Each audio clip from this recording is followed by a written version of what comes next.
जो flanking attack जो strategy है कि एक आर्मी है, आर्मी पे दो साइड से अटैक करिए, ये मध्यकालीन दौर की स्ट्रेटजी हो चुकी है, मिलिट्री स्ट्रेटजी। आपको नई स्ट्रेटजी लेके आनी पड़ेगी। इन्होंने अपनी आर्मी को डायरेक्टली ओल्ड मेथड के तहत इन्होंने ऐसे अटैक करना स्टार्ट किया, इसी तरीके से इन्होंने अटैक करना स्टार्ट किया। लेट मी टेल यू, इन्होंने ऐसे अटैक करना स्टार्ट किया, साइड से फ्लैंकिंग मेथड ऐसे अटैक करना स्टार्ट किया, प्लस जंबूराक तोप जो कि यहां पर थी फ्रंट लाइन में, यहां पर फ्रंट लाइन में कैमल माउंटेड जंबूराक तोप, उसका इस्तेमाल किया और उसके इस्तेमाल से उन्होंने यहां पर अटैक करना स्टार्ट कर दिया, यहां पर अटैक करना स्टार्ट किया।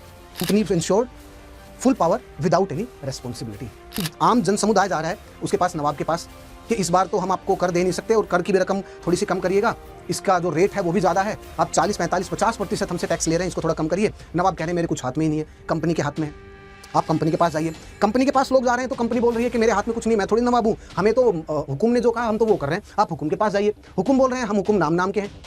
तो पब्लिक कभी इनकी तरफ देख रही, कभी उनकी तरफ, कभी इनकी तरफ, कभी उनकी तरफ, और पब्लिक को कुछ पता ही नहीं चल रहा। 1764 के बाद से 1764 और 1772 जब तक रेगुलेटिंग एक्ट आया, मात्र इन्हीं 7-8 साल में कंपनी ने इतना एक्सप्लॉयटेशन किया कि आम जो जन समुदाय था उसको खाने पीने रहने हर जो बेसिक नेसेसिटी है उसी की ही पूर्ति नहीं हो पा रही थी। हेलो फ्रेंड्स, जय हिंद, वेलकम टू अन अकेडमी। और सेशन में आप सभी दोस्तों का स्वागत है। Friends, let me tell you an interesting fact related to the battle of Buxar. दोस्तों, अंग्रेजों ने बैटल ऑफ बक्सर में एक मिलिट्री टैक्टिक, एक मिलिट्री स्ट्रेटजी का यूज किया था, जिसका यूज करते हुए उन्होंने जो कंप्लीट इंडियन अलायंस है, जिसमें जो फोर्सेस की स्ट्रेंथ थी वो लगभग 40 से 50 हजार स्ट्रेंथ थी, और वहीं कंपनी की स्ट्रेंथ मात्र 7 से 8 हजार थी। So they used a particular military tactics, a military strategy, और उसका नाम है स्क्वायर फॉर्मेशन, जिसके अंदर उन्होंने यूज किया वॉली फायरिंग। सो ये क्या है, जिसके तहत उन्होंने जो कंप्लीट इंडियन अलायंस था उसको हरा दिया। आज के सेशन में we are going to look into this fact और दिस मिलिट्री टैक्टिक्स और स्ट्रेटजी। उसी के साथ साथ हम बैटल ऑफ बक्सर के बारे में जितनी भी डिटेल्स हैं उन सब के बारे में डिस्कस करेंगे। हम circumstances leading to the battle of Buxar उसको डिस्कस करेंगे। उसी के साथ साथ हम आउटकम को डिस्कस करेंगे। उसी के साथ साथ हम the significance of the battle of Buxar को डिस्कस करेंगे। पर बैटल ऑफ बक्सर को यदि आपने बैटल ऑफ प्लासी से कनेक्ट करते हुए अगर नहीं पढ़ा और इस कॉन्टेक्स्ट में अगर आपने उसको नहीं समझा तो आपको कंप्लीट पिक्चर समझ में नहीं आएगी and the conquest of the Bengal आप उसको अप्रिशिएट नहीं कर पाएंगे। सो दोस्तों, सबसे पहले हमें बैटल ऑफ प्लासी के बारे में थोड़ा सा डिस्कस करना पड़ेगा, उसकी सिग्निफिकेंस के बारे में डिस्कस करना पड़ेगा, और आपको यह भी पता चलेगा आज के सेशन में कि कैसे एक सिचुएशन, एक परिस्थिति को इस्तेमाल करके आप उसको अपने फेवर में यूज कर सकते हैं। ये आपको बैटल ऑफ प्लासी के मिलिट्री आउटकम से पता चलेगा, the military significance of the battle of Plassey for the East India company. So चलिए दोस्तों, सेशन में आगे बढ़ते हैं और we will be discussing about the significance of the battle of the Plassey first. और सिग्निफिकेंस में हम सबसे पहले मिलिट्री सिग्निफिकेंस को देखेंगे, उसके बाद पॉलिटिकल सिग्निफिकेंस को देखेंगे और उसके बाद इकोनॉमिक सिग्निफिकेंस को देखेंगे। सबसे पहले देखिए, let's talk about the military significance of the battle of the Plassey. देखिए दोस्तों, मिलिट्री सिग्निफिकेंस तो इसकी कुछ थी ही नहीं। क्यों? Because the outcome of the battle it was decided way before the first bullet was fired. उससे पहले ही डिसाइड हो चुका था आउटकम तो भैया। सो मिलिट्री सिग्निफिकेंस इसकी क्या है? कुछ भी नहीं है। और के.एम. पनिकर ने तो कहा भी ना, इतिहासकार ने, that it was less of a battle, it was more of a betrayal and the merchants, the traders, the money lenders of the Bengal like the Jagat Seth, they sold Siraj to the company and it was just a betrayal. Battle तो थी ही नहीं वो, okay, but still company ने इस battle को अपने favour में कैसे यूटिलाइज किया उसको देखते हैं। देखिए, कंपनी ने इस बैटल को क्या कहा और कंपनी के जो उस टाइम पे जो हिस्टोरियंस जो थे, इतिहासकार, उनकी राइटिंग्स में उन्होंने क्या लिखा। इनफैक्ट आज भी जो कॉलोनियल हिस्टोरियंस हैं, जो इतिहासकार हैं, उनका यह मानना है कि ये जो बैटल ऑफ प्लासी है, this led to the foundation of the British empire in India, और ईस्ट इंडिया कंपनी का जो वर्चस्व है वो बंगाल में स्टेब्लिश हुआ था, the conquest of the Bengal. Really? Are you kidding? आप समझ करके देखिए कि the battle of the Plassey, क्या उसने बंगाल का एम्पायर पूरा कंपनी को दे दिया था? नहीं दोस्तों। अगर बैटल ऑफ प्लासी के बाद अगर बैटल ऑफ बक्सर कंपनी हार जाती तो क्या बैटल ऑफ प्लासी को कोई याद करता? बिल्कुल भी नहीं याद करता, उसके कोई सिग्निफिकेंस, महत्व रह ही नहीं जाता। लेकिन कंपनी ने बैटल ऑफ प्लासी को अपने बेनिफिट और अपने फेवर के लिए देखना कैसे यूज किया। इसका मिलिट्री सिग्निफिकेंस कंपनी के लिए बहुत ज्यादा था। देखिए कैसे कंपनी ने क्या प्रोपोगेट करना स्टार्ट किया। कंपनी प्रोपोगेटेड द फैक्ट कि बैटल ऑफ प्लासी से ब्रिटिश साम्राज्य की स्थापना हुई। कहां पर? बंगाल में। ओके, ये उन्होंने इंग्लैंड में भी प्रोपोगेट करना स्टार्ट किया और इंडिया में भी। और जो कॉलोनियल हिस्टोरियंस थे, इतिहासकार थे, उनकी राइटिंग्स में यही चीज प्रोमिनेंट थी। उन्होंने ऐसा इसलिए किया just to hail the Clive, and to present that the Clive was the hero of this battle of Plassey. क्यों? Just to motivate the Britishers, जो यंग ब्रिटिशर्स थे उनको मोटिवेट करने के लिए, और इस गिल्ट से बाहर निकलने के लिए कि एक कंपनी जो स्टार्टिंग में व्यापारी बन के आ रही है, वो मास्टर बनना स्टार्ट कर दिया उसने पूरे वर्ल्ड में, इस चीज से बचाने के लिए अपने आप को। क्योंकि देखिए, ईस्ट इंडिया कंपनी ऐसा तो नहीं है केवल इंडिया में व्यापार करती थी, नहीं, वो और भी जगह व्यापार करती थी, वर्ल्ड के अदर और दूसरे कंट्रीज और दूसरे हिस्सों में भी जाती थी। अब सबको पता चले कि यार ये कंपनी ने इंडिया में ऐसा ऐसा किया है कि it started as a trading entity and later on it became the master of the Bengal, तो सब कोई सतर्क हो जाएगा। नाउ कंपनी को और ब्रिटिश एम्पायर को अपने आप को इस गिल्ट से दूर रखना है, तो उन्होंने क्या किया? They held the Clive as the hero of the British empire, और उन्होंने कहा कि this battle of Plassey, this was the personal adventure of the Robert Clive, कि रॉबर्ट क्लाइव का ही पर्सनल एडवेंचर था। इससे उनको दो फायदा हुआ कि कंपनी ने जो गिल्ट था के बंगाल को उन्होंने हथिया लिया, उस गिल्ट से अपना पीछा छुड़ा लिया कंपनी ने, प्लस क्लाइव को एक हीरो बना करके ब्रिटिश जो यंग पॉपुलेशन थी उसके सामने क्लाइव की पिक्चर को ऐसे पोर्ट्रे किया कि आप भी क्लाइव जैसे महान बनिए, क्लाइव जैसे रिस्क लेना सीखिए लाइफ में। और ऐसे अगर लोग कंपनी में आएंगे तो ब्रिटिश साम्राज्य और ब्रिटिश वर्चस्व बढ़ेगा। So that was the military significance. But actually में क्या ऐसा था क्या? एक्चुअली में ऐसा था क्या? नहीं। Just after the battle of the Plassey, क्या कंपनी बंगाल का मास्टर बन गई थी क्या? क्या कंपनी के पास पूरा बंगाल आ गया था क्या? नहीं। वी कैन से कि कंपनी का इन्फ्लुएंस बंगाल में बढ़ गया था, कंपनी का जो इन्फ्लुएंस है बंगाल की सत्ता में बढ़ गया था, राजनीति में बढ़ गया था, बट बंगाल कंप्लीट कंपनी के हाथ में नहीं गया था। It was just the first step, it was just the first brick in the superstructure of the British empire in India. वो बिगिनिंग थी, वो शुरुआत थी। लेकिन हम ये नहीं कह सकते कि पूरा भारत का साम्राज्य बैटल ऑफ प्लासी से कंपनी के पास आ गया था। ये तो कॉलोनियल जो इतिहासकार हैं उन्होंने अपने पर्सपेक्टिव से हिस्ट्री को इंटरप्रेट किया था और इसको मिलिट्री वर्चस्व और मिलिट्री सिग्निफिकेंस इस बैटल को दी थी। हां, इस वाली जो बैटल है उसके बाद कंपनी के पास बंगाल के रिसोर्सेज आ गए, and the company use the resources of the Bengal to beat every power in the every other powers in the south India.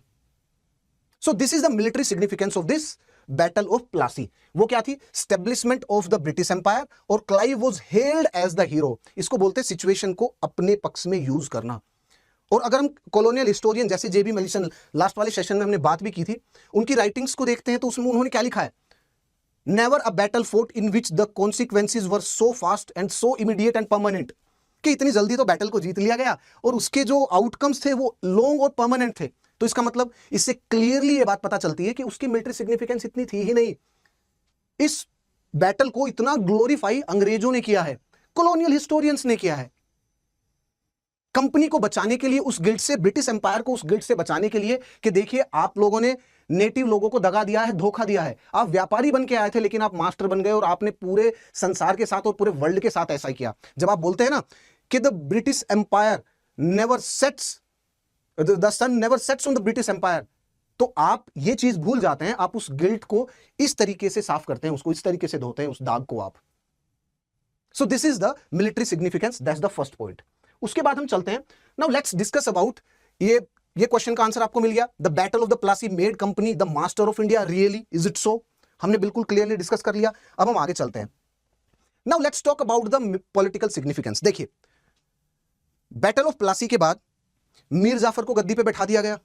Starting में मीर जाफर को लगा कि that he is an independent ruler, वो आजाद है, इंडिपेंडेंट है वो, लेकिन एक्चुअली में वो आजाद और इंडिपेंडेंट था नहीं। उनको लगा कि company just battle of Plassey को जीतने के बाद हमें पूरा का पूरा साम्राज्य सौंप देगी और इनको कुछ पैसा चाहिए होगा वो दे देंगे। उन्होंने रॉबर्ट क्लाइव को 2.5 लाख रुपए के आसपास दिए, 1 करोड़ शायद कंपनी को दिए, आई थिंक 24 परगना की पूरी जमींदारी उनको दी। And for the very first time company को एक और चीज दिखाई दी कि यार यहाँ तो बहुत प्रॉफिट है, यहाँ तो बहुत मुनाफा है। आप सोचिए, जिसके दम पे आप गद्दी पे बैठे हुए हैं, आप उनके इन्फ्लुएंस को कैसे एक तुरंत आप उनके इन्फ्लुएंस से बाहर हो सकते हैं? It's very difficult.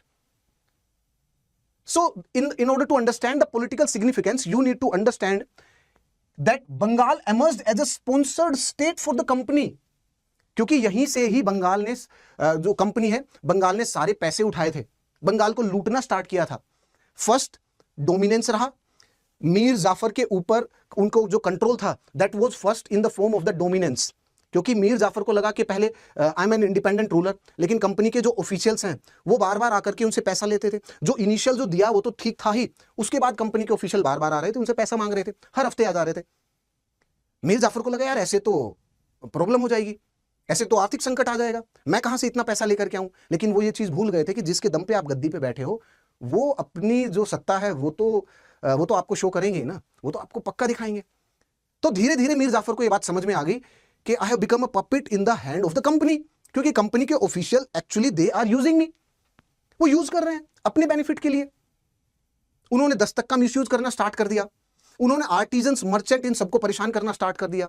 जो आर्टिजन्स थे, जो लोकल जो कलाकार थे, जो कि कोई पोट बना रहे थे, कोई चेयर, जो लोकल जो आर्ट एंड क्राफ्ट जो इंडस्ट्री थी, उसको बड़ा तेज धक्का लगा। क्यों तेज धक्का लगा? देखिए, कंपनी क्या करती थी, कंपनी बैटल ऑफ प्लासी से पहले और जितना भी व्यापार किया उसमें व्यापार के हिस्से में जो आर्ट एंड क्राफ्ट जो थी वो थोड़ी सी ज्यादा थी। उसी के साथ साथ प्रिंटेड कैलिकोज भी थे, जिसको यूरोपियन कंट्रीज और इंग्लैंड ने थोड़े टाइम पे बैन भी किया और अपना कानून भी लेकर के आए कि ये जो चीजें हैं, ये एक्सपोर्ट मटेरियल जो इंडिया से एक्सपोर्ट होकर के वहां पर जा रहा है इंग्लैंड में, एक्चुअली उनकी खपत बढ़ गई थी और इंग्लैंड से जो बुलियंस हैं वो इंडिया में ज्यादा आ रहे थे। मतलब इंडिया वाज एक्सपोर्टिंग, इंडिया का एक्सपोर्ट ज्यादा था और एक्सपोर्ट में भी हैंडीक्राफ्ट जो चीजें थी और उसी के साथ साथ जो मैंने आपको बताया printed calicoes. Okay, battle of Plassey जीतने के बाद कंपनी और कंपनी के ऑफिशियल्स ने अपने पर्सनल ट्रेड के लिए जो मर्चेंट्स और ट्रेडर्स और जो आर्ट एंड क्राफ्ट, जो लोकल हैंडीक्राफ्ट इंडस्ट्री थी, उसको ज्यादा प्रेशराइज करना स्टार्ट किया। किस चीज के लिए?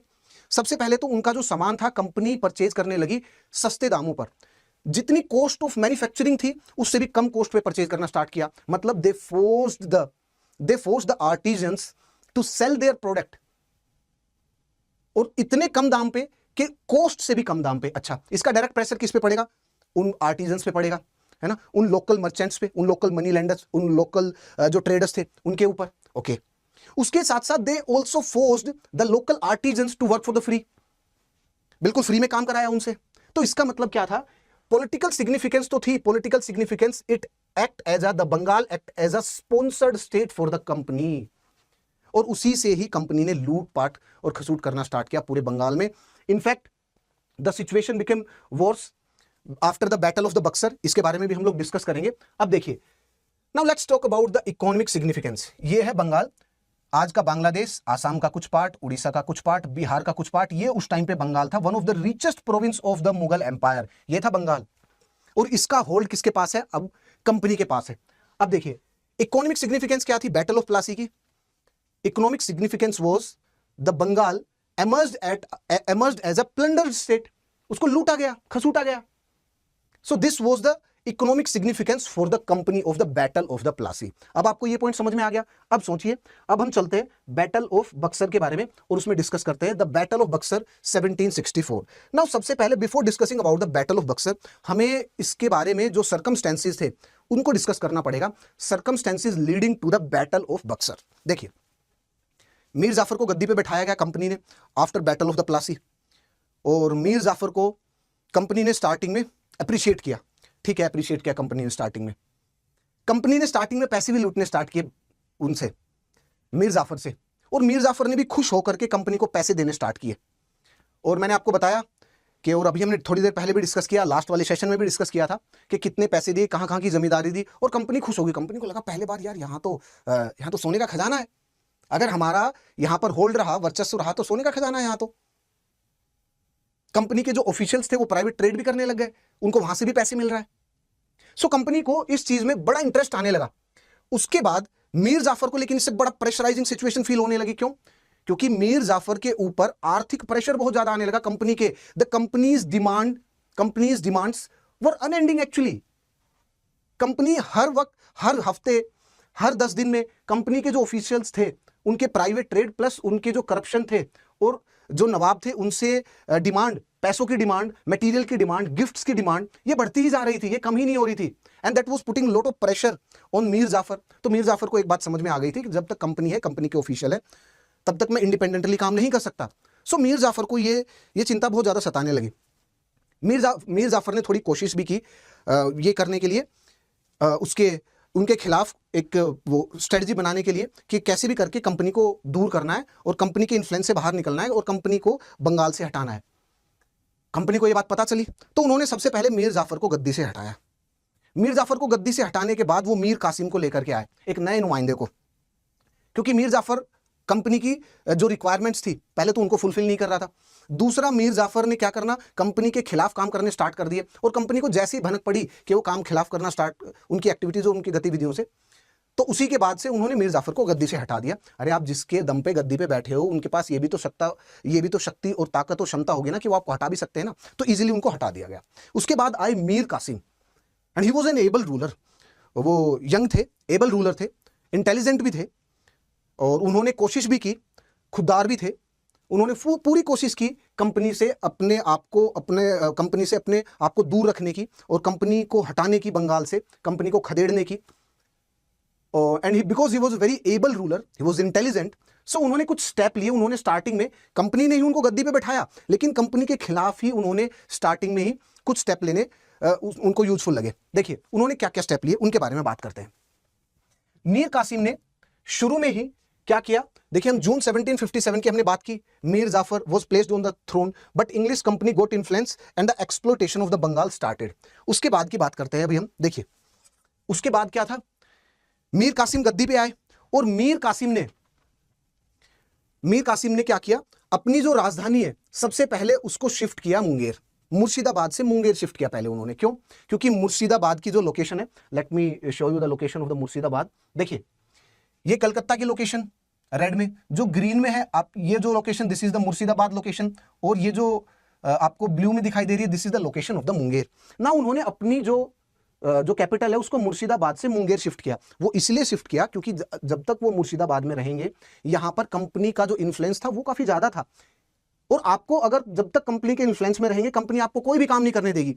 तो उन्होंने सबसे पहले अपना जो कैपिटल उसको मुर्शिदाबाद से मुंगेर शिफ्ट किया। That's the first point.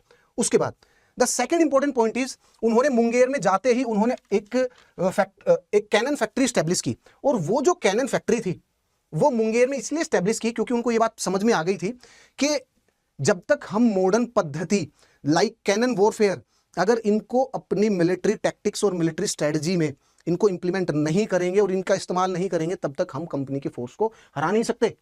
भले ही हम संख्या में ज्यादा हो, लेकिन हमारे जो मेथड हैं वो पुराने हो चुके हैं। हमारे जो कैवलरी बेस्ड मेथड हैं कि घोड़े पे बैठ करके चले गए और घोड़े पे बैठ करके चल के आप अस्त्र शस्त्र से लड़ाई कर रहे हो, इससे आप हारोगे। और आपने जो थर्ड बैटल ऑफ पानीपत में जो स्ट्रेटजी यूज की थी, जो कैनन बेस्ड स्ट्रेटजी, जंबू राख तोप, जिसमें आप ऊंटों के ऊपर तोप रख करके वो फायर करते थे एनिमी के ऊपर, this is not going to work out. आपको नई स्ट्रेटजी लेके आनी पड़ेगी। जो फ्लैंकिंग अटैक जो स्ट्रेटजी है कि एक आर्मी है, आर्मी पे दो साइड से अटैक करिए, ये मध्यकालीन दौर की स्ट्रेटजी हो चुकी है, मिलिट्री स्ट्रेटजी। आपको नई स्ट्रेटजी लेके आनी पड़ेगी। सो मीर कासिम ने क्या किया, मीर कासिम ने अपनी कैपिटल को मुर्शिदाबाद से पहले तो मुंगेर शिफ्ट किया, सबसे पहला पॉइंट ये किया।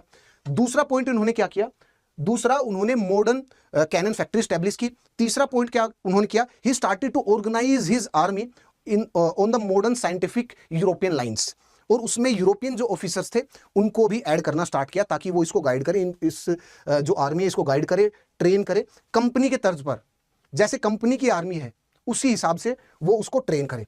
तो उन्होंने ये किया। उसके बाद फोर्थ पॉइंट क्या किया, देखिए कोई भी स्टेट है ना, कोई भी राज्य, कोई भी सरकार, वो बिना पैसे के चल नहीं सकती। जिसकी आर्थिक कंडीशन जितनी स्ट्रांग है, जितनी पावरफुल है, वो सरकार, वो स्टेट उतना ही ज्यादा मजबूत और पावरफुल होगा।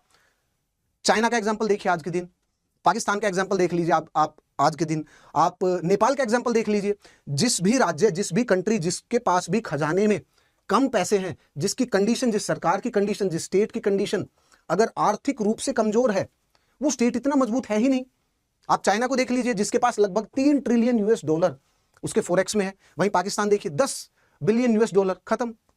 वहीं आप नेपाल को उठा लीजिए, आप श्रीलंका को देख लीजिए, आप इंडिया के पास सफिशिएंट है, लगभग अप्रोक्सीमेट $650 बिलियन है फॉरेक्स रिजर्व में, तो हमारी कंडीशन भी ठीक है, इकोनॉमिकली स्टेबल भी है, बाहर से जो कंपनियां वो आकर के इन्वेस्टमेंट भी कर रही हैं इंडिया में, हमारी जो राजनीतिक जो कंडीशन है वो भी अच्छी है। तो इसीलिए आर्थिक जो सिचुएशन है वो बहुत कुछ डिसाइड करती है दोस्तों। इसलिए आर्थिक कंडीशन सबसे पहले मजबूत होनी चाहिए, तभी आपकी राजनीतिक कंडीशन भी अच्छी मजबूत हो पाएगी।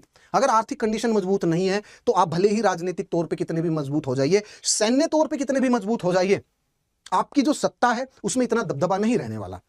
तो ये बात जानते थे मीर कासिम, यानी मैंने आपको कहा ना इंटेलिजेंट था वो, एबल रूरल था, दूरदृष्टि थी, दूर की चीजों को जानते थे, परखते थे, लेकिन उनके अंदर एक चीज तो थी, हेस्टीनेस, इम्पेशेंट एटीट्यूड और गुस्सा और क्विक रिएक्ट करना। और देखना मैं आपको बताऊंगा अभी कि अंग्रेजों ने कैसे उनके इस जो कमजोरी का दुरुपयोग किया, अभी बताता हूं। डिस्पाइट द फैक्ट कि वो एक एबल रूलर थे, दूर की उनको दिखती थी, दूरदृष्टि थी उनके पास। अब सुनिएगा, फोर्थ काम उन्होंने क्या किया, फोर्थ काम उन्होंने किया कि उन्होंने एक टैक्स कर वसूलना स्टार्ट किया जनता से, ताकि इनके आर्थिक कंडीशन, इनके फॉरेक्स, इनके नवाबशाही में खजाने में पैसे हो थोड़े से, ताकि इनकी कंडीशन मजबूत हो, जब भी कंपनी के खिलाफ इनको लड़ना हो तो इनके पास कुछ ना कुछ पैसे हो, बैंक बैलेंस पड़ा हो, रोकड़ा पड़ा हो, उसमें डॉलर हो। ठीक है, ओके।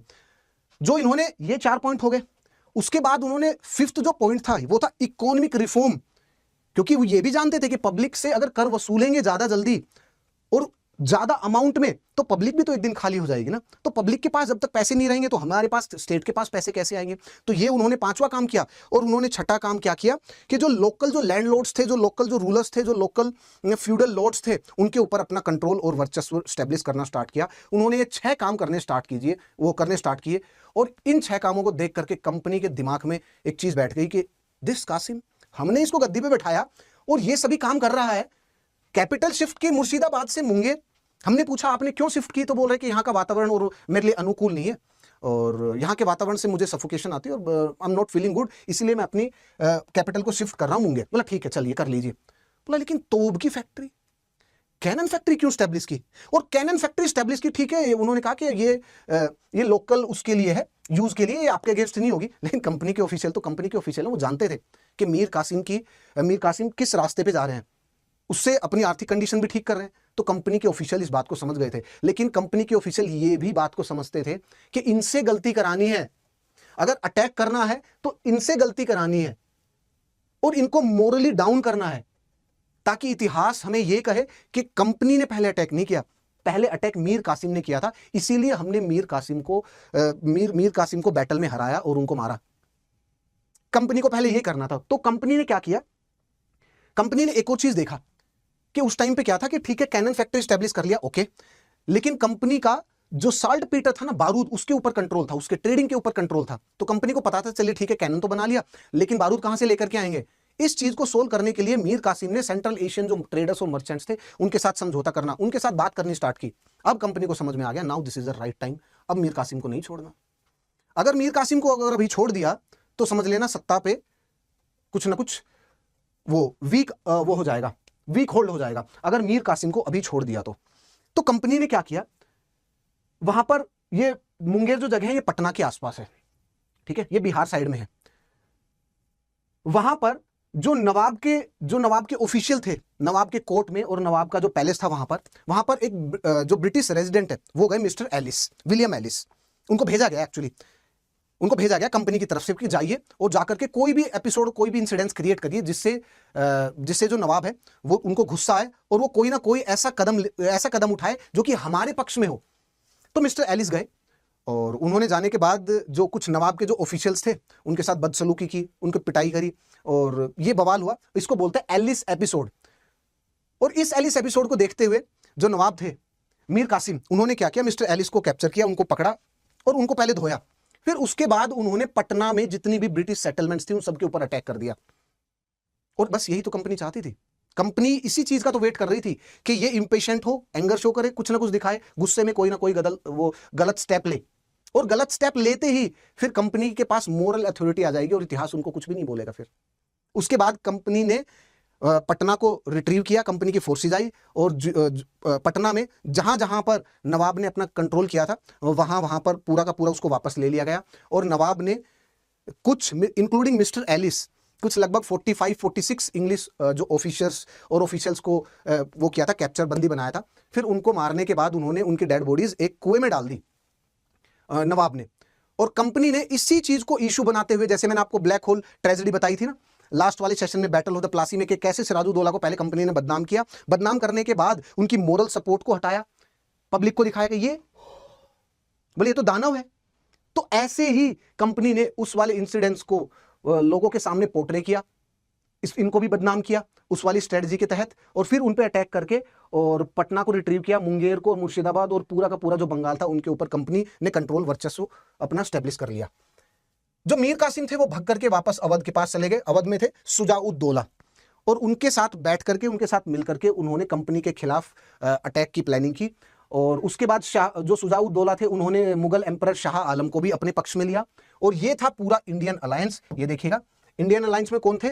मीर कासिम तो थे, उसके बाद सुजाउद्दौला, फिर शाह आलम सेकंड, ये इंडियन साइड में थे, that was the military alliance. और दूसरे साइड में क्या था? कंपनी, और company forces was headed by Hector Munro.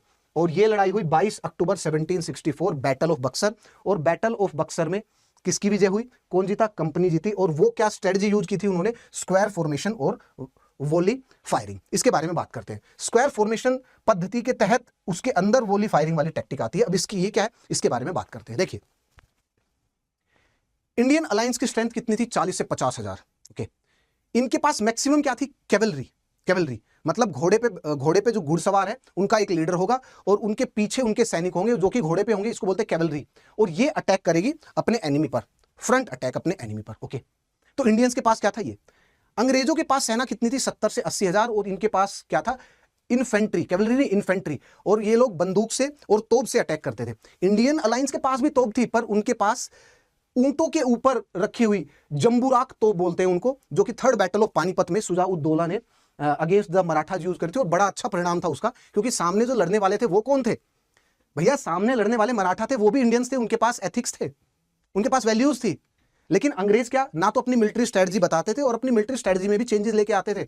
वो जानते थे कि हमारी स्ट्रेंथ कम है और हमें ज्यादा स्ट्रेंथ वाले जो आर्मी है, जो फोर्स है, उसके साथ लड़ना है। उनको पता थी जंबूराक तोप के बारे में, क्योंकि उन्हें थर्ड बैटल ऑफ पानीपत के बारे में पता था, उसके आउटकम के बारे में उसको उन्होंने अच्छे से पढ़ा था 1761।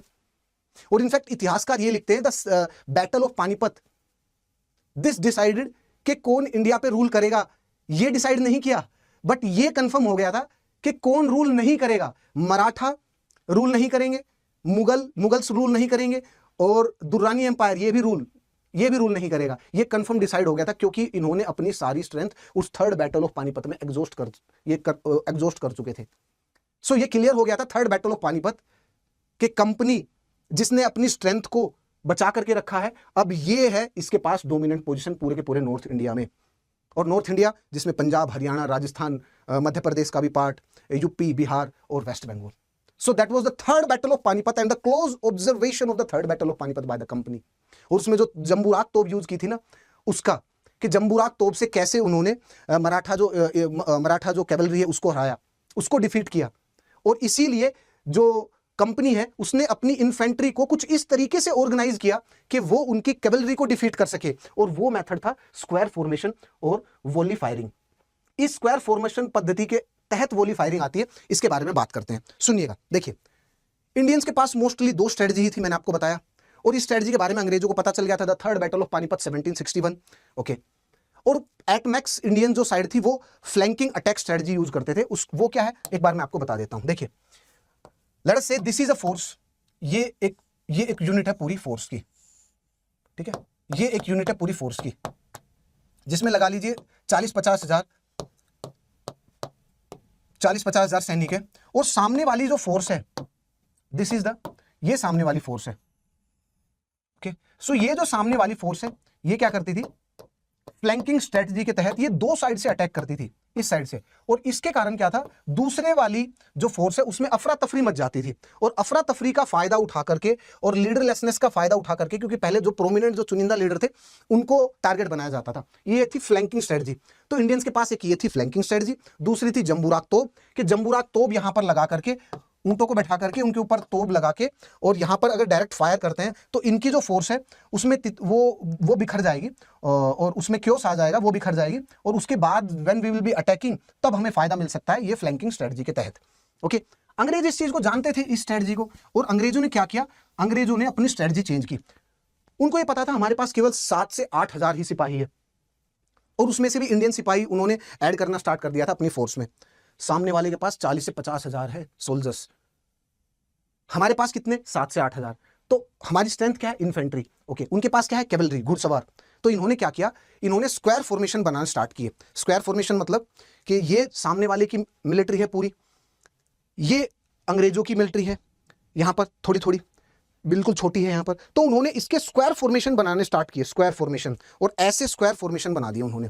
और इस स्क्वायर फॉर्मेशन में यहाँ पर बाउंड्री पे कौन है, यहाँ पर बाउंड्री पे सोल्जर्स हैं, और एक और उसके अंदर एक और इनर बाउंड्री है। मतलब जो बाउंड्री, जो स्क्वायर बना है, ये 2 लाइंस का बना है सोल्जर्स की, जो कि स्क्वायर में आपस में स्क्वायर में है, और स्क्वायर में उनके जो गन जो पॉइंट है वो बाहर की तरफ है। तो इसका मतलब ये स्क्वायर मूवमेंट भी करता था और चारों तरफ गन फायरिंग भी करता था।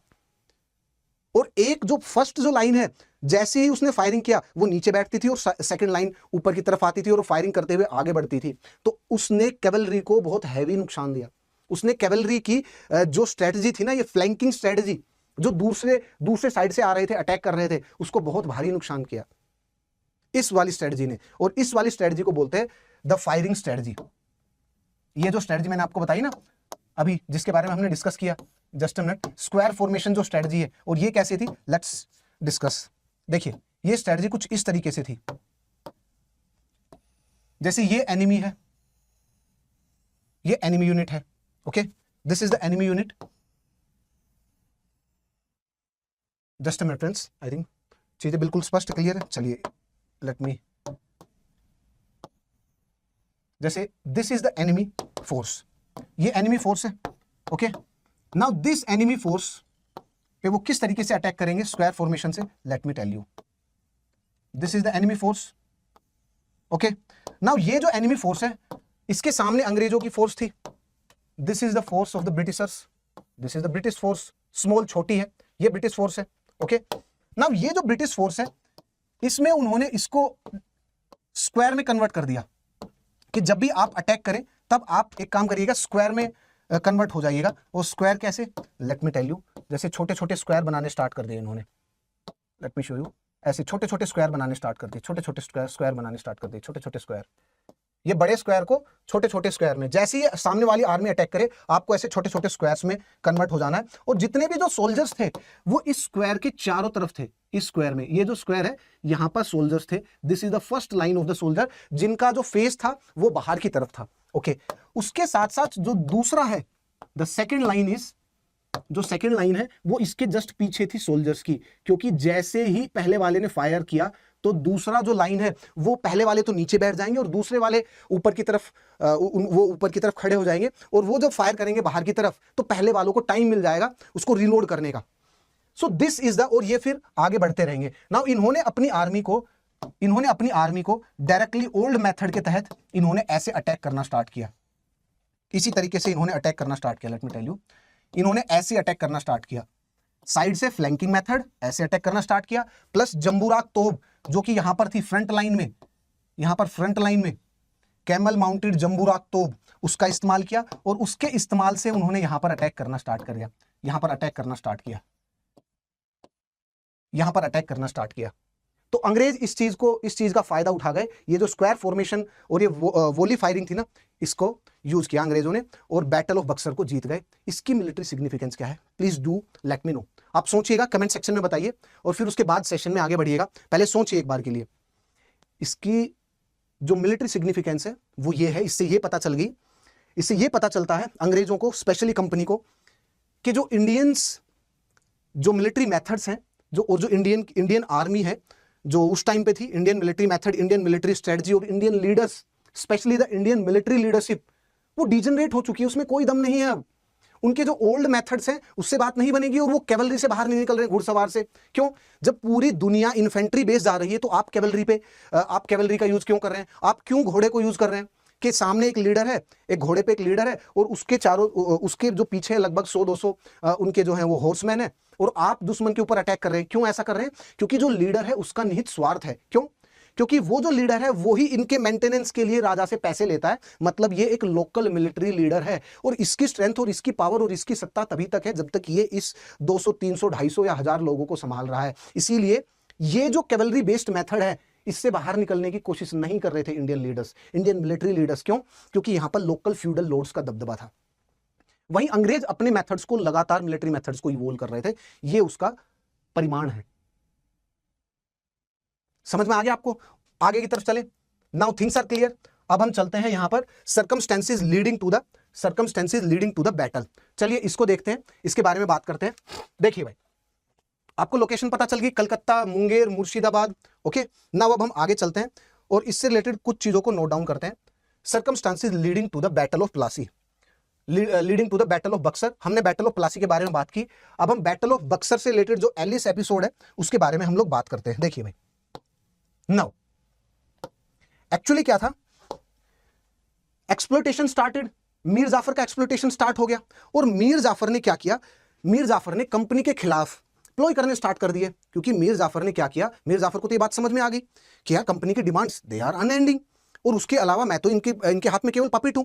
तो मीर जाफर ने उनके कंट्रोल से बाहर निकलने के लिए अदर जो यूरोपियन जो ताकतें थी, जैसे कि यहां पर देखिए, ये जो आपको दिखाई दे रहा है, this is the Chinsurah settlement of the Dutch, उनके साथ हाथ मिलाया और उनके साथ गुट बना करके कंपनी के खिलाफ काम करना स्टार्ट किया।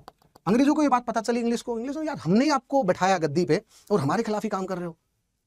तो कंपनी ने सबसे पहले क्या किया, कंपनी ने कलकत्ता के पास एक जगह बिदारा, सो बैटल ऑफ बिदारा में सबसे पहले तो डच को हराया, उनके ऑप्शन को एलिमिनेट किया कि आप जाइए पहले बाहर। फिर उसके बाद मीर कासिम को पकड़ा, बोला इधर आइए, हमारे खिलाफ ही, हमने आपको गद्दी बैठाया और हमारे खिलाफ ही।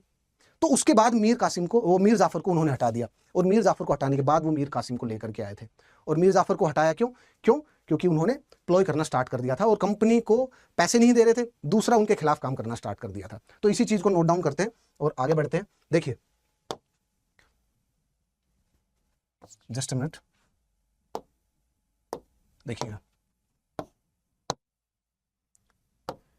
Exploitation of the Bengal started, this put lot of pressure on the Mir Jafar, circumstances leading to the battle of Buxar को एक बार नोट डाउन कर लेते हैं। Pressure on Mir Jafar was increasing, pressure on Mir Jafar was increasing, pressure on Mir Jafar was increasing. और pressure किस चीज का? Economic exploitation, that the demand of the company officials that was unending. Actually the demand of the company's official was unending. यहां पर लिख लीजिए, the demands of the company's official, demands of companies officials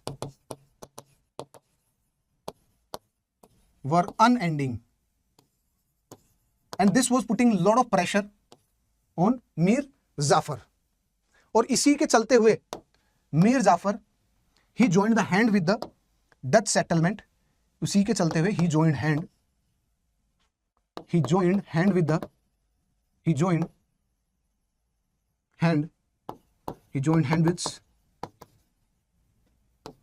the Dutch। और ये क्या थी? ये थी चिनसुरा सेटलमेंट, ये थी चिनसुरा सेटलमेंट ऑफ डच। और चिनसुरा की लोकेशन ये कलकत्ता के पास जगह है, चिनसुरा कलकत्ता के जस्ट पास ही। तो अंग्रेजों ने सबसे पहले क्या किया, अंग्रेजों ने सबसे पहले इसी ऑप्शन को एलिमिनेट करने की कोशिश की कि ये जो ऑप्शन है ना, डच का ऑप्शन, ये जो डच का जो ऑप्शन है, थ्रेट है, इसी को पहले एलिमिनेट करिए। तो पहले डच को ही एलिमिनेट करने की कोशिश की उन्होंने। और battle of Bedara, English goat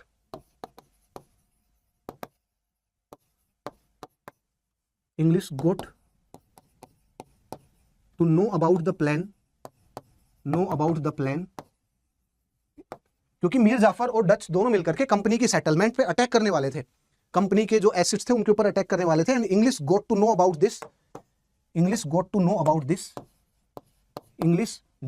about this plan and the Dutch वर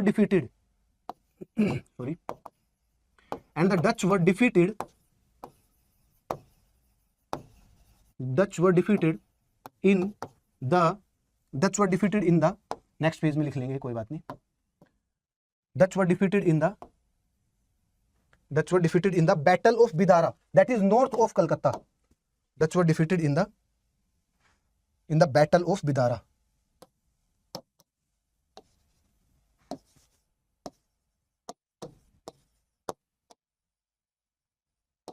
ये कहां थी, ये location, this location was north of Calcutta, ये कलकत्ता के जस्ट आसपास की ही लोकेशन है। और मीर जाफर को उसके बाद रिप्लेस किया गया और मीर कासिम को लेकर के आए। Mir Jafar was replaced by Mir Qasim. इसके जस्ट बाद कंपनी ने मीर जाफर को हटा दिया, Mir Jafar he was replaced by Mir Qasim, replaced by Mir Qasim, Mir Qasim से उनको रिप्लेस कर दिया गया। और मैंने आपको बताया ही वाज एन एबल रूलर, उनके पास थी, प्रतिभा थी, है ना। सो वो इंग्लिश को और कंपनी के इन्फ्लुएंस से दूर, कंपनी के इन्फ्लुएंस से बचने के लिए उन्होंने, वो आए तो कंपनी की मदद से ही थे, लेकिन कंपनी को हटाने के लिए आए थे। उनका जो मंशा थी कि कंपनी की मदद से कंपनी को ही हटाना है, पहले सत्ता पे जाना है, फिर उसके बाद पावर को कंट्रोल करना है, और पावर को और गेन करने के बाद उसको इंक्रीज करना, उसको बढ़ाना है, अपने आप को योग्य बनाना है, आर्थिक रूप से, सैन्य रूप से योग्य बनाने के बाद कंपनी के ऊपर अटैक करना है और फिर कंपनी को हराना है। तो इनका ये था प्लान, और ये था मीर कासिम का। एंड उन्होंने सबसे पहले कुछ जो स्टेप लिए थे उनके बारे में बात करते हैं। उन्होंने क्या क्या स्टेप लिए थे। Shifted the capital, he just shifted the capital, shifted the capital from Murshidabad to Munger, he shifted the capital from the Murshidabad to Munger. सबसे पहला ये था। इकोनॉमिक रिफॉर्म्स लेकर के आए, इकोनॉमिक रिफॉर्म्स लेकर के आए, ठीक है। उसी के साथ साथ cannon factory, cannon factory, he establish cannon factory, he established cannon factory to increase the military strength, military might, military power, okay। और इसके साथ क्या था, और जो साल्ट पेटर है, जो बारूद है, उसके लिए इन्होंने कुछ जो आउटसाइड जो ट्रेडर्स थे, जो मर्चेंट्स थे, उनके साथ बात करनी स्टार्ट कर दी। और जो लोकल जो लॉर्ड्स थे, जो लोकल फ्यूडल लॉर्ड्स थे, जो नवाब की सत्ता को चैलेंज करते थे, उनको ही controlled, establish control, established control over local lords, local lords, ठीक है भैया। आप एक बात समझिए, ये पॉइंट बड़ा सिग्निफिकेंट था। कैसे सिग्निफिकेंट था? आपको कंपनी से लड़ना है, वो अपने आप में ही एक बहुत बड़ी ताकत है, ओके। आप तब लड़ सकते हैं जब आप पूरे एक साथ हो, जब आपके जो बंगाल है उसमें आपका पूरा दबदबा हो, यहाँ की जो जनता है और जहाँ के लोकल जो लीडर्स हैं एक बार कहे तब आपके साथ आ जाए लड़ने के लिए, तभी तो हो सकता है ना। लेकिन मान लीजिए आपके जो छोटे छोटे जो मिलिट्री जो आपके लीडर हैं, जो छोटे छोटे पावरफुल लीडर्स हैं, जो आपको पीएम बनना है, आपका एमपीज के ऊपर तो कंट्रोल होना चाहिए ना। एमपीज के ऊपर ही कंट्रोल नहीं है आपका, पीएम कैसे बनेंगे? कभी भी नो मोशन कॉन्फिडेंस पास होता है, नो कॉन्फिडेंस मोशन पास हो सकता है। तो यही था, सबसे पहले उन्होंने ही establish control over the local lords, cannon factory establish की, इकोनॉमिक रिफॉर्म लेके आए, he shifted the capital from Murshidabad to Munger. ये थे उनके रिफॉर्म्स, ठीक है। कंपनी को ये चीज पसंद नहीं आई। कंपनी ये बात समझ गई थी कि यार ये तो गलत चल रहा है, मतलब कंपनी के खिलाफ है। And he is trying to assert his power, वो अपने आप को मजबूत कर रहा है। कैसे? आर्थिक तौर पे मजबूत कर रहा है, सैन्य तौर पे भी अपने आप को मजबूत कर रहा है, प्लस कैनन फैक्ट्री लगा रहा है। इसका मतलब कंपनी का जो दिमाग था, कंपनी के ऑफिशियल्स थे, उनका दिमाग काम करना स्टार्ट किया कि फिर सॉल्ट पेटर बारूद कहाँ से लेकर के आएंगे? अगर हमसे बारूद की डिमांड नहीं कर रहे हैं तो इसका मतलब बाहर वाले से कहीं से बारूद लेकर के आएंगे। तो बाद में पता चला कि कुछ बाहर के मर्चेंट और ट्रेडर, उनसे बात चल रही है उनकी। फिर कंपनी ने अपने ऑफिशियल एलिस को भेजा कि आप जाइए, आप कोई ना कोई ऐसा कांड करिए जिससे ये इंपेशेंट होकर के आपके ऊपर अटैक करे या कंपनी के ऑफिशियल के ऊपर अटैक करे। उसके बाद हम अपनी पूरी सेना लेकर के आएंगे और उसके बाद मुंगेर में नवाब और उनके जितने भी ऑफिशियल है सबको पकड़ करके एक बार इसको समाप्ति कर देंगे, खत्म कर देंगे इसको। और डायरेक्ट उसमें जो वो है कंट्रोल, उसके ऊपर और ज्यादा कंट्रोल और वर्चस्व स्टैब्लिश कर लेंगे बंगाल के ऊपर। थोड़ी बहुत जो पावर नवाब को अभी दी हुई है उसको भी हम पूरी को कंज्यूम कर जाएंगे। उसके बाद जो एलिस थे वो वहां पर गए and Mr Ellis actually enter the Patna fort of the Mir Qasim, और वहाँ पर पटना फोर्ट में जाने के बाद उन्होंने नवाब के कुछ ऑफिशियल्स के साथ बदतमीजी की, उनको मारा, और इससे वो आकर के गुस्से में आकर के और उन्होंने फिर पटना में जितनी भी सेटलमेंट्स थी ब्रिटिशर्स की उनके ऊपर अटैक किया। मिस्टर विलियम एलिस को भी बंदी बनाया, उसके साथ साथ कुछ और बंदों को बंदी बनाया उन्होंने, और उनको जब बंदी बनाया तो कंपनी ने पटना के ऊपर अटैक किया, और जिन जिन सेटलमेंट्स पे नवाब ने उनकी फोर्सेज ने कब्जा किया था उन सबको छुड़ाया गया। छुड़ाने के बाद जो नवाब के पास थे, जो 45-46 जो ऑफिशियल्स थे, उनको नवाब ने मार दिया। क्यों? क्योंकि अगर उनको नहीं मारते तो तब तक वो कंपनी के दो नवाब और उनके ऑफिशियल्स उनका पीछा करते, उनको छोड़ भी नहीं सकते थे, और नहीं छोड़ते तो कंपनी उनका तब तक पीछा करती। तो उन्होंने उनको मार करके एक कुएं में उनकी डेड बॉडी डाल दी, और कंपनी ने इस वाले इंसिडेंट्स को बहुत ज़्यादा पॉपुलराइज किया कि देखिए ये भी वैसे ही मीर उसकी तरह, सिराजुद्दौला की तरह नरसंहार करते हैं, और हमने तो अपने दफा और अपने डिफेंस के लिए पटना के ऊपर अटैक किया था, क्योंकि इन लोगों ने पटना में जितनी भी ब्रिटिश सेटलमेंट्स है, जितने भी ब्रिटिशर्स लोग हैं, वहाँ पर औरतें, बच्चे और बूढ़ों किसी को भी नहीं छोड़ा। सो ये कंपनी के लिए मोरल ग्राउंड था, और ये थे मिस्टर एलिस। ठीक है, now the next point is, जो आपको नोट डाउन करना है, just a minute friends, just a minute. Mr. Ellis entered, अब आपको ये नोट डाउन करना, मिस्टर एलिस, ये पीडीएफ आपको मिल जाएगी टेलीग्राम चैनल पे, उसका लिंक डिस्क्रिप्शन बॉक्स में आपको मिल जाएगा। Mister Ellis entered Patna settlement of nawab, Patna settlement और Patna fort of nawab, entered Patna settlement और पटना फोर्ट ऑफ नवाब, इसको अंडरलाइन कर लेते हैं अपन। मिस्टर एलिस ये एक प्रोमिनेंट पर्सनैलिटी थी। Mir Qasim punished him, Mir Qasim actually punished him, Mir Qasim punished him, Mir Qasim punished him for this, और इसी के चलते हुए मीर कासिम ने पटना जो सेटलमेंट थी उसके ऊपर अटैक किया।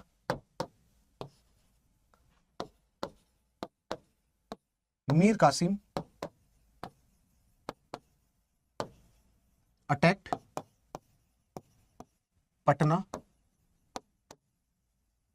सेटलमेंट ऑफ कंपनी, जहां पर कंपनी के लोग रहते थे ना, ऑफिशियल्स जहां पर रहते थे, उसको बोलते थे the Patna settlement of the company, इसको बोलते हैं Ellis episode, Ellis Patna episode, Ellis Patna episode, Ellis Patna episode, और Patna massacre.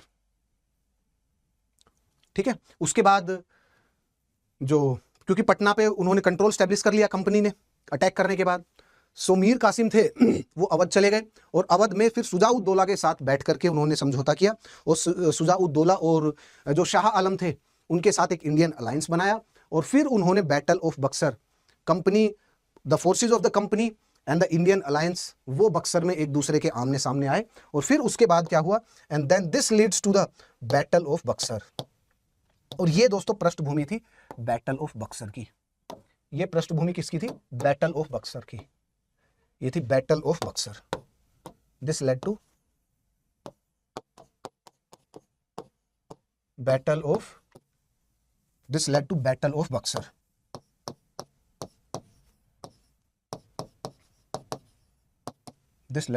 Of Buxar. Done? Yes. और बैटल ऑफ बक्सर के बाद, बैटल ऑफ बक्सर कहां पर लड़ी गई थी एक बार देख लेते हैं मैप में। देखिए यहां पर है लोकेशन, पहले मैप के through let me show you. देखिए इंडियन अलायंस में कौन था? मुगल एम्पायर, जिसका एक्सटेंट केवल इतना ही था, क्योंकि मुगल एम्पायर बिल्कुल शक्तिहीन हो गया था इस टाइम तक। उसके पास ना तो इतना एरिया था, ना इतना इन्फ्लुएंस था, ना मुगल जो एम्पायर थे उनके पास इतनी ज्यादा सत्ता थी, इतनी ताकत थी। तो मुगल एम्पायर यहां तक ही था। तो मुगल एम्पायर जो शाह आलम थे वो थे इंडियन अलायंस में। उसके साथ साथ अवध, जिसके जो नवाब थे वो थे शुजा-उद-दौला, वो थे, और ये जो बंगाल के जो नवाब थे मीर कासिम, वो। तो इसका मतलब ये था पूरा इंडियन अलायंस, और सामने कौन था? कंपनी। कंपनी में जो फोर्सेस, जो ब्रिटिश फोर्सेस थी, that was commanded by Hector Munro. ठीक है, सो ये था बैटल ऑफ बक्सर। और बैटल ऑफ बक्सर में जीत किसकी हुई? यहां पर कहीं ये लोकेशन है बक्सर की, इसी के आसपास, this is the location of the Buxar, let me show you, this is the location of the Buxar, ये है बक्सर, इसी के आसपास गंगा नदी के किनारे। और ये जगह चूज की गई क्योंकि जो शुजा उद दौला थे वो उसको कमांड कर रहे थे, 40 से 50 हज़ार फोर्स को वो कमांड कर रहे थे। एक साइड गंगा नदी का किनारा था, एक साइड जो बक्सर जो सिटी था वो था। दैट इज टू एंश्योर कि कंपनी फ्लैंकिंग अटैक ना करे दोनों साइड से। लेकिन उनको ये नहीं पता कि वो फ्लैंकिंग अटैक, आपका जो फ्लैंकिंग अटैक है उसको अवॉइड करने के लिए स्क्वायर फॉर्मेशन लेकर के आ रहे हैं। सो इससे ये बाद में पता चला, बैटल ऑफ बक्सर से कंप्लीट पता चल गई ये बात कि इंडियन जो मिलिट्री है, इंडियन स्ट्रेंथ, इंडियन जो लीडरशिप है, दैट गोट डीजनरेटेड। और मिलिट्री लीडरशिप में अब कोई इतना दम नहीं बचा, उनकी सोच और उनकी जो पद्धति है वो सारी पुरानी हो चुकी है। और कंपनी की जो स्ट्रेटजी है और यूरोपियन जो मिलिट्री टैक्टिक्स है और जो वेपन्स हैं, they are far more superior than the Indian ones. Okay, now अब हम आगे चलते हैं, let's discuss about the significance. देखिए military significance of this battle, कि इस बैटल की मिलिट्री सिग्निफिकेंस क्या थी। इस वाली बैटल से ये चीज पता चल गई कि यार इंडियन साइड जिसमें लगभग 40,000 सैनिक है वो 7-8 हज़ार से हार जा रहे हैं। तो इससे यही है ना भैया, सबसे पहले तो यही है that Indian military was quite degenerated and the Indian leadership was not capable enough. इससे ये दो पॉइंट बिल्कुल क्लियर पता चल गए। इसका क्या हुआ, मतलब ये पता चलने के बाद एक्चुअली क्या हुआ, कंपनी को ये बात पता चल गई कि इंडिया में अब इतनी कोई ज्यादा स्ट्रेंथ है नहीं किसी भी लोकल लीडर्स में। हाँ, एक थे मैसूर के टीपू सुल्तान, जिन्होंने ऑर्गेनाइज करने की कोशिश करी अपनी आर्मी को, मॉडर्न साइंटिफिक लाइन, फ्रेंच के साथ समझौता किया, अपने आर्थिक रिफॉर्म लेके आए, अपनी जो जनता थी उनको जो मॉडर्न प्रिंसिपल्स है, लिबर्टी, जैसे the tree of the liberty at the Srirangapatnam, ठीक है, तो वो फ्यूचर को देखते थे, उनके अंदर फ्यूचरिस्टिक विजन भी था। दो कुछ हिस्टोरियंस उनको क्रिटिसाइज भी करते हैं owing to the few incidents of the orthodox policy of Tipu Sultan, but लेकिन एक उन्होंने कंपनी को बढ़िया चैलेंज वो किया प्रेजेंट। लेकिन उसके अलावा कंपनी को ये तो पता चल गया था कि इनके जो मेथड्स हैं वो पुराने हैं और ये अपने पुराने मेथड को चेंज नहीं करने वाले हैं। So that was the first significance for the company. Okay, now the economic significance. Economic significance क्या थी, ट्रीटी ऑफ इलाहाबाद दोस्तों। और ये जो ट्रीटी ऑफ इलाहाबाद थी, ट्रीटी ऑफ इलाहाबाद बड़ी सिग्निफिकेंट रही, किसके लिए, कंपनी के लिए। अब इसके बारे में बात करते हैं, ट्रीटी ऑफ इलाहाबाद।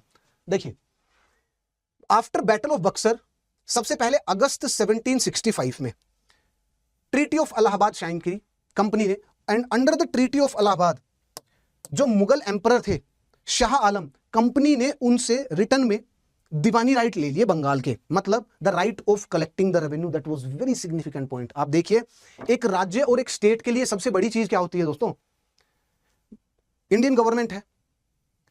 और इंडियन गवर्नमेंट की अगर आप उनकी आर्थिक ताकतें, उनकी सैन्य ताकतें अगर आप उनसे छीन लेंगे तो क्या वो सरकार बची, क्या नहीं बची, क्योंकि ना तो उनके पास अब आर्थिक ताकत है ना सैन्य ताकत है।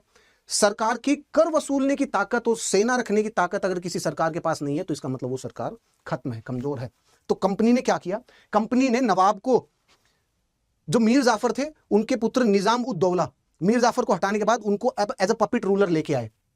ओके, पहले उनको गद्दी बैठा दिया। ओके, शाह आलम से एक ट्रीटी साइन कर ली कि ठीक है, गद्दी पर नवाब ही रहेंगे, मतलब नवाबशिप ही रहेगी, कंपनी पीछे रहेगी, लेकिन कंपनी को दो ताकतें चाहिए।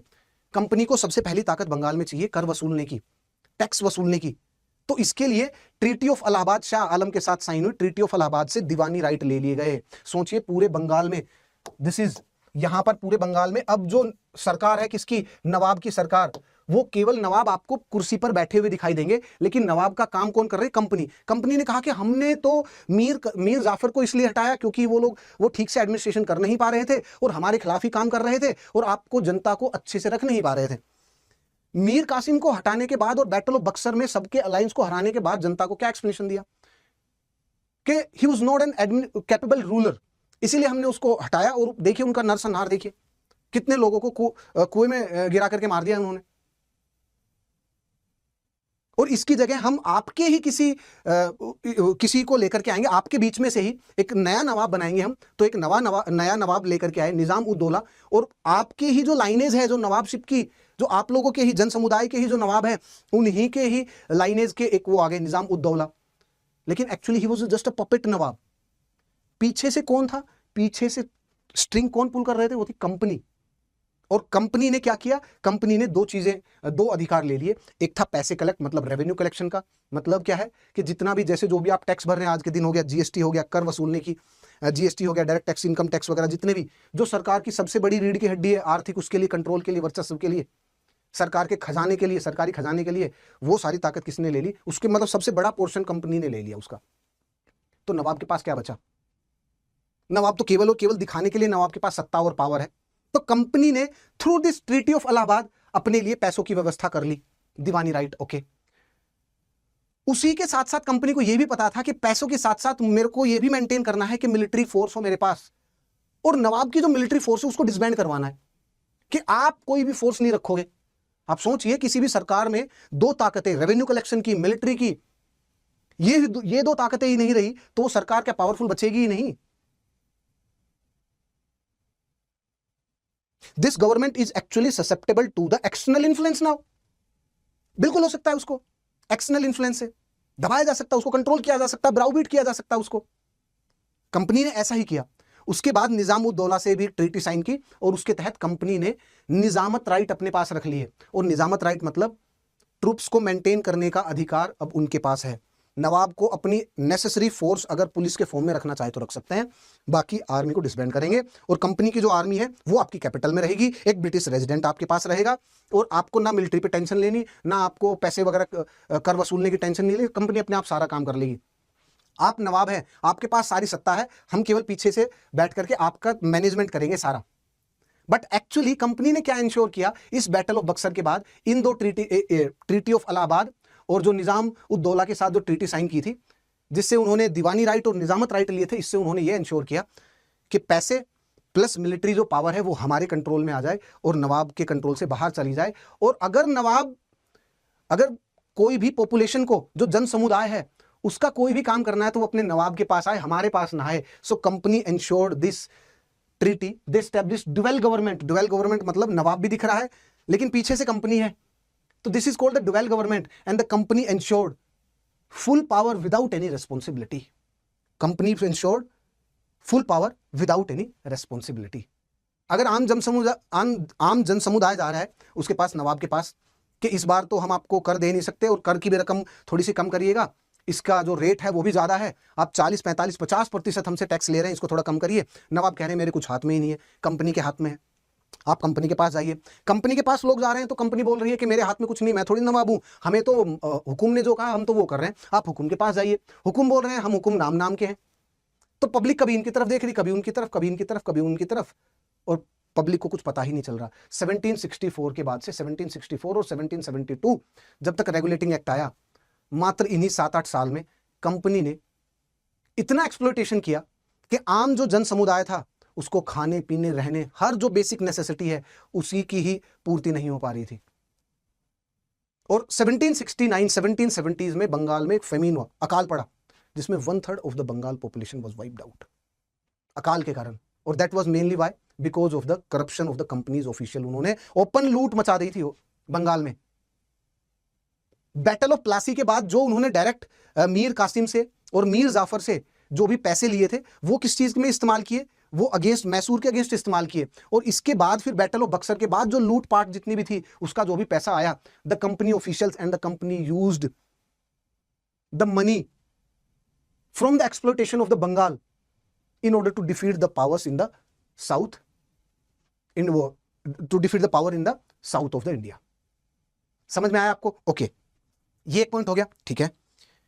इसलिए बोलते हैं द क्लाइव, एक्चुअली जो जोसेफ डुप्लेस थे, लास्ट वाले सेशन में भी हमने डिस्कस किया, द जोसेफ डुप्ले जो फ्रेंच के गवर्नर थे, he was searching the key of the India in the south India, key for the whole of the India in the South India, but actually Clive or the East India Company shot it and found in Bengal. वो बंगाल में मिली। And the resources of the Bengal were used by the company. It was the financial stick of the Bengal that was used by the company to defeat the challenge of the French. ये देखिए आप, how beautiful। इनको ऐसे अगर आप समझते हैं तब आपको ज्यादा अच्छे से समझ में आएगा और तब आपको conceptually आप स्ट्रॉन्ग बनते चले जाएंगे, आपको subject, then you will be able to feel the subject. Okay, चलिए आगे चलते हैं। The economic significance, that is the Treaty of Allahabad, इसको देखते हैं। This granted diwani right, diwani rights, granted diwani rights. और इसका मतलब क्या था? The right of the revenue collection और उसके साथ साथ right to administer civil justice, revenue collection right,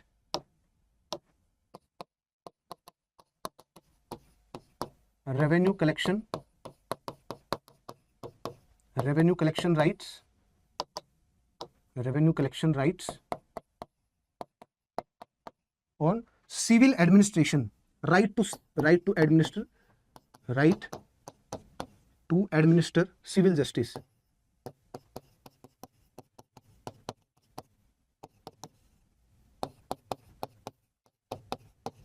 right to administer civil justice. ये राइट भी जरूरी था ना, क्योंकि देखिए कंपनी ने रेवेन्यू कलेक्शन में, मान लीजिए कोई किसान कर दे नहीं पाया, तो कंपनी क्या कर सकती है? कंपनी कोर्ट में जाएगी। अगर कोर्ट में जाएगी कंपनी कि सरकार का अधिकार है कर वसूलना, और ये फला जो एक्स जो पीजेंट है वो दे नहीं पा रहे हैं, या एक्स जो जमींदार है, एक्स या वाई जो जमींदार हैं ये दे नहीं पा रहे हैं रेवेन्यू, तो कंपनी क्या कर सकती है? कंपनी कोर्ट में जाएगी। तो कोर्ट में अगर कंपनी जाएगी और उसमें कंपनी के ऑफिशियल नहीं है, कंपनी का उस पर दबदबा नहीं है, और एक्चुअली नवाब का है, तो हो सकता है कि वो पीजेंट्स का पक्ष ले। तो इसीलिए इसके ऊपर भी कंट्रोल होना ज्यादा आवश्यक है। So company ensured in the diwani right the right to collect the revenue as well as the right to administer the civil justice. जब इनके दोनों चीजों पे कंपनी का ही कंट्रोल आ गया, now the company became the master of the Bengal in terms of the financial resources. समझ में आया ये पॉइंट? बिल्कुल क्लियर, ठीक है। और नाउ इसके जस्ट बाद the process of the plunder intensified greatly in the Bengal. लूट खसूट इसके बाद इंटेंसिफाई होगी बंगाल में वाया कंपनी के ऑफिशियल, ठीक है। And the drain of the wealth commenced in the form of Indian investment, Indian investment का मतलब क्या था? ड्रेन ऑफ वेल्थ को हम तीन तरीके से पढ़ते हैं, उसको समझने के लिए तीन उसके वो देखते हैं, अलग अलग रूप देखते हैं हम उसको।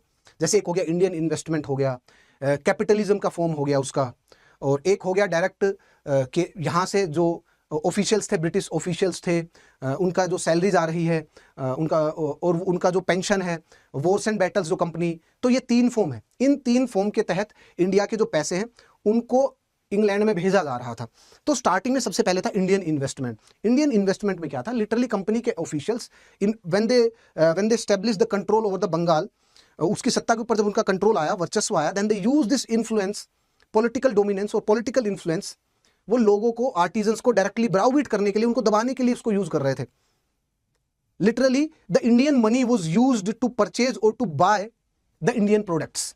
और उससे पहले वो क्या कर रहे थे? उससे पहले वो कर रहे थे कि इंडियंस का अगर उनको प्रोडक्ट लेना है कंपनी को और उसको यूरोप में एक्सपोर्ट करना है, तो वो क्या करेंगे? वो यहां से सामान परचेज करेंगे, इंडियन जो प्रोडक्ट मेकर है, जो आर्टिजन्स हैं, उनको पैसा देंगे इन the form of the gold and the silver, और फिर उसके बाद उस चीज को एक्सपोर्ट करेंगे। लेकिन इन्होंने फिर उसके बाद क्या करना स्टार्ट किया? लिटरली आर्टिजन से चीजों को स्नैच करना, छीनना, उसके बाद एक्सपोर्ट करना। प्लस इंडियन जो मनी है, क्योंकि नवाब से वो पैसे ले रहे हैं करोड़ों रुपए में, वो नवाब कहां से ले रहे हैं? लोगों पे कर लगा रहे हैं। तो इनडायरेक्टली क्या हुआ? Indian money was used for the Indian export, for purchasing the Indian export. इसको बोलते हैं इंडियन इन्वेस्टमेंट। और ड्रेन ऑफ द वेल्थ जो थ्योरी का जो फर्स्ट फेज था वो स्टार्ट हुआ फरवरी 1765, निजाम उद्दौला। इसी बैटल के बाद निजामत राइट मिल गए, एंड द निजामत राइट से उनको क्या मिला? ट्रूप्स मेंटेनेंस का right. Just a minute friends, the right to maintain the troops, right to maintain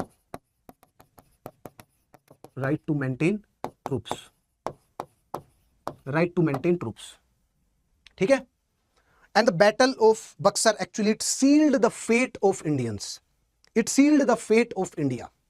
और कंपनी का यहां से वो हुआ उदय, क्योंकि इसके बाद as no one can now challenge the company. उसकी माइट को, उसकी स्ट्रेंथ को, उसको कोई चैलेंज ही नहीं कर सकता था ना। उसकी authority, the authority of the British और द ईस्ट इंडिया कंपनी, है ना, उसको कोई चैलेंज ही नहीं कर सकता था। And this was the battle of the Buxar. दोस्तों, बैटल ऑफ प्लासी और बैटल ऑफ बक्सर को अगर आप दोनों को एक साथ पढ़ते हैं, एक साथ समझते हैं, तब जाकर के आपको चीजें अच्छे समझ में आएगी।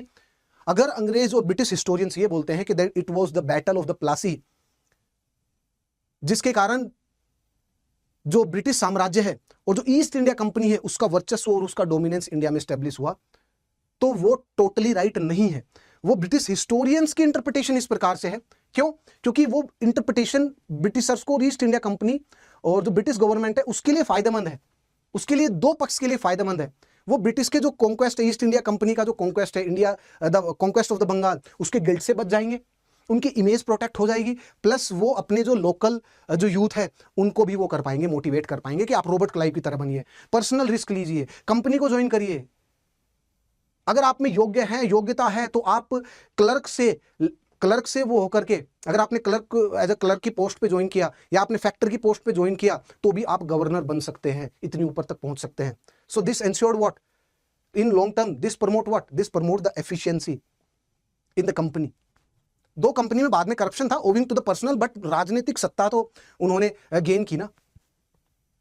Economic inefficiency in the form of the corruption बाद में आ गई, मान लिया, इट्स ओके, बट उन्होंने अपने यूथ को भी, और उसके बाद फिर बड़े बड़े लीडर्स वो प्रमोट हुए। चार्ल्स कॉर्नवालिस हो गया, हेस्टिंग है ना, विलियम बेंटिक, बाद में लॉर्ड डलहौजी, ये जितने भी गवर्नर जनरल बाद में आए, ये सब किसके, ये सब बाद में the great governor generals of the company east India company, वो बाद में इसी के परिणाम स्वरूप थे। ठीक है, चलिए दोस्तों, आज के सेशन में इतना ही, मिलते हैं नेक्स्ट सेशन में, तब तक जय हिंद जय भारत दोस्तों।